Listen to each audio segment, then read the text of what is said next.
My name is Cooper Brim. I was dead for a short time. Long enough for my body to stop reacting. Long enough for adults to panic. Long enough for something to notice me. I was 8 years old. I know how that sounds. People expect confusion, dreams, or gaps. What I remember is the opposite. Everything was sharp. Clear. Too clear for a child. One moment I was in pain, and the next there was no pain at all. No weight. No sound from my body. Just awareness, floating slightly above a small shape on a hospital bed that I knew was mine, but didn't feel connected to anymore. I didn't feel scared. That part still bothers me. I should have been terrified. Instead, it felt like when you wake up too early and realize something important is about to happen. I remember noticing how quiet it was. Not peaceful, just quiet, like the world had stepped back. I could still hear voices far away, but they didn't belong to me anymore. They were urgent, adult voices. Broken sentences. Someone crying. I understood, without anyone saying it, that I had crossed something. Not permanently, but enough to see past it. I didn't think about God. I didn't think about heaven. I didn't think about death. I was a kid. Those weren't things I worried about. What stayed with me wasn't the moment my heart stopped. It was what I was shown afterward. And the hardest part is this. None of it felt symbolic at the time. It felt practical. Like a warning you'd give a child because adults were too busy to listen. Before that day, my life was ordinary in a way only childhood can be. I lived in a small house with walls that creaked at night. My parents argued quietly, thinking I couldn't hear them. Sometimes they were kind to each other. Sometimes they weren't. I didn't think much of it. That was just how adults were. I went to school. I hated math. I loved drawing things that didn't exist. Monsters, spaceships, families that looked happier than mine. No one ever commented on that. Most days felt the same. Wake up, eat cereal, forget my jacket, wait for the bus, come home, watch TV, fall asleep on the couch. I didn't feel unsafe. I didn't feel especially loved either. Just there. Families, to me, were routines. Dinner tables, arguments about money, parents on their phones, kids learning to stay quiet. I didn't think my family was broken. I thought all families were like that. Together, but not really looking at each other. That's important, because what I was shown later only made sense because of what I thought was normal. The day it happened wasn't special. No birthday, no holiday, no warning. I remember being annoyed about something small. A stupid thing. I don't even remember what. That's how normal it was. Nothing in my life suggested it was about to stop. It happened fast. Faster than memory usually works. One moment I was standing. The next, the room tilted in a way that didn't make sense. My chest felt tight, like I couldn't pull air in properly. Not panic. More like my body forgot what it was supposed to do. I remember thinking something was wrong, but I didn't have the words for it yet. Then there was heat. A sharp pressure behind my eyes. A sound like rushing water, even though nothing was moving. I collapsed. There was no dramatic pain. No screaming. Just a sudden loss of control, like someone unplugged me. The last clear thing I remember from my body was seeing the floor too close to my face and thinking, very calmly, this isn't right. After that, everything went quiet. Not black. Not darkness. Just a clean break. Like stepping out of a noisy room and closing the door behind you. I didn't feel myself fall. I didn't feel my heart stop. I didn't feel fear. I felt removed. And then I was somewhere else, watching adults rush towards something that no longer felt like me. That's when I realized I was no longer inside my body. And that realization didn't scare me either. It felt expected. I was above everything, but not floating the way people describe in movies. It felt steadier than that, like standing without legs. Below me, my body looked smaller than I expected. Fragile, wrongly still. Adults surrounded it, moving too fast, bumping into each other. Someone kept saying my name, over and over, like repeating it might pull me back. I understood that they were scared. What surprised me was how distant that fear felt. Not cold, just irrelevant. Like watching a storm through a window. I noticed details I never would have noticed before. The pattern on the ceiling tiles. A crack near the light fixture. The way one nurse's hands were shaking even though her voice was calm. I knew those hands were touching my chest. I knew I should care, but I didn't feel attached to that body anymore. It was familiar, like an old backpack you've set down and forgotten you were carrying. I didn't feel older. I didn't feel wiser. I still felt like a child. Just a child who wasn't inside anything. Then something changed. The room didn't disappear. It faded. Not visually. More like my attention was gently pulled away, the way you turn your head when someone says your name softly behind you. There was no tunnel. No rushing. No force. Just a presence. I couldn't see it yet, but I felt it. Close. Aware of me in a way no adult had ever been. Not watching. Understanding. I turned toward it without moving. And that's when everything else stopped mattering. I didn't see him right away. What I felt first was recognition. Not memory. Recognition. Like when you meet someone you somehow already trust without knowing why. The presence didn't announce itself. Didn't speak at first. It simply was. And the space around it felt fuller, heavier, more real than anything I had known.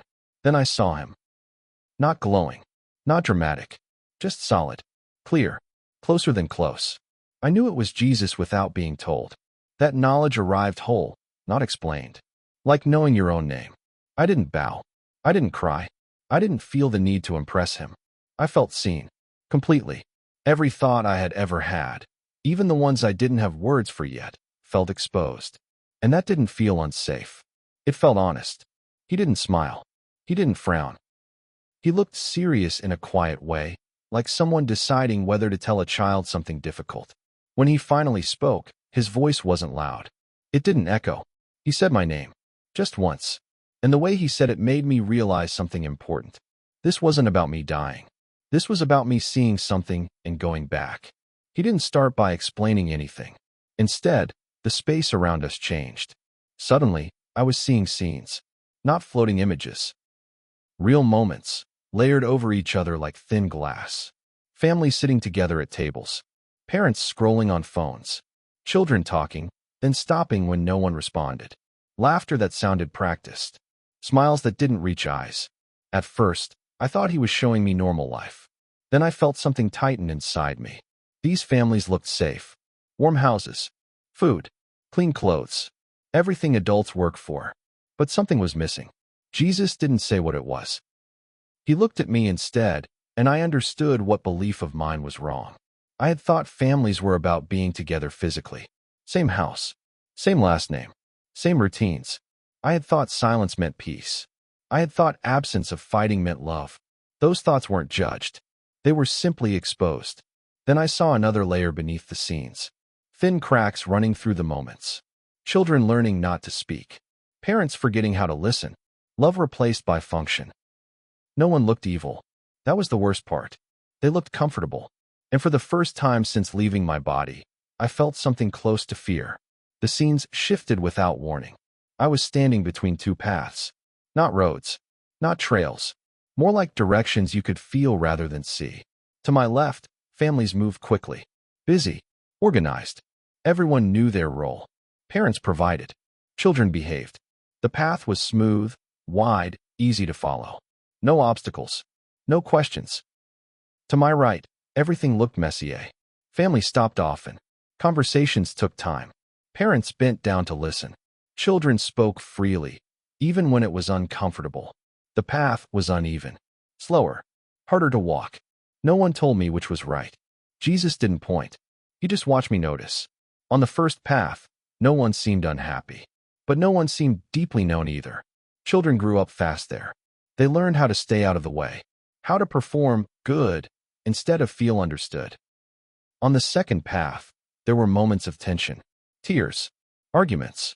Long silences that didn't feel empty, just unfinished. What scared me was how tempting the first path felt.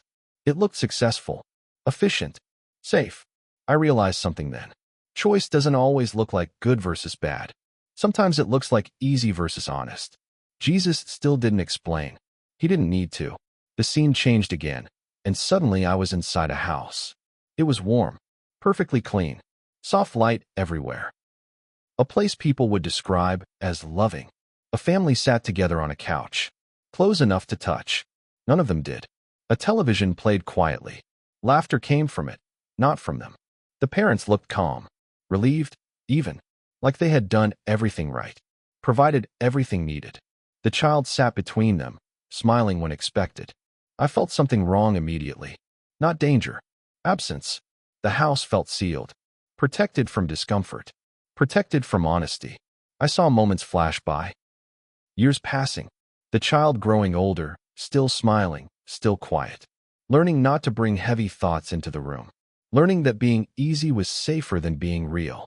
This was the false safety. Nothing bad happened here. That was the problem. Jesus didn't speak, but I felt his attention on the child. Not pity. Concern. Because when families avoid pain at all costs, they also avoid truth. And something essential slowly disappears. The house faded, leaving behind a hollow feeling I couldn't name yet. The final vision came softly. I saw families as they appeared to the world. Photos. Holidays. Smiles. Social gatherings. Everything looked fine. Better than fine. Then, like a curtain lifting, I saw what each person carried inside. Unspoken resentment. Loneliness. Children blaming themselves for distance they didn't create. Parents exhausted from pretending strength meant silence. The contrast was unbearable. Outwardly, everything looked successful. Inwardly, people were starving. Jesus finally spoke again, quietly. Not a lecture. Just a simple truth I felt more than heard. What looks stable can still be fragile. What looks loving can still be empty. And what looks broken can still be alive. I understood then that families don't collapse loudly. They drift. And most people don't notice until it's too late. The feeling changed before the scene did. Pressure isn't the right word. It wasn't panic. It was more like standing in a room where the air is slowly lowering and no one else seems to notice. I saw time move, but not as dates or years. It moved as distance. Families standing close, then a little farther apart. Conversations turning into updates. Touch becoming rare, then awkward. No one decided to stop loving. They just kept postponing things. Later, when work slows down. Later, when the kids are older. Later, when we're less tired. I felt how fast later passes. Jesus didn't say the world was ending. He didn't say families were doomed. What he showed me was simpler and heavier than that. Moments matter more than people realize. Small ones. Ordinary ones. And they don't wait. There was urgency, but not alarm. More like regret in advance. Like knowing a door will close quietly, not slam. I understood that the danger wasn't sudden loss. It was delay. And delay feels harmless until it isn't. I didn't want to leave.